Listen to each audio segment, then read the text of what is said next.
जळलं लक्षण. आता काय म्हणे, त्या नागोजी बाबांसाठी 5 पक्वान कर झटपट. मी काय नोकर आहे ह्यांची का बटीक?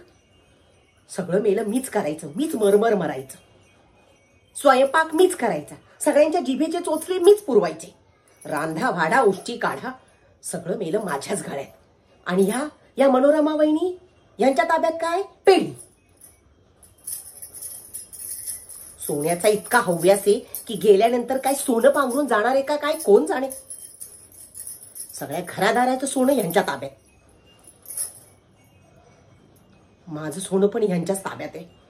जीवाचा असा जळफळाट होतोय ना माझ्या. पण काय करू, आमचे हे न माझंच नाणं खोटं.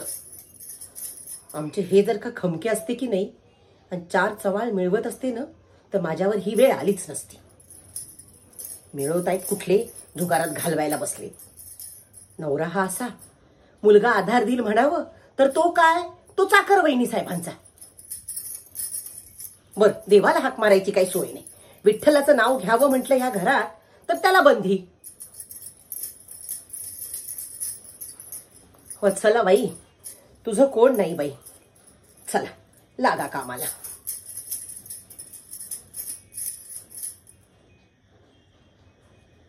हा, दिगूचं मात्र लग्न झालं ना, त्याची बायको आली ही मात्र मी काही ऐकणार नाही. हे सगळं तिच्या गळ्यात घालणार आहे, सोडणार नाहीये मी.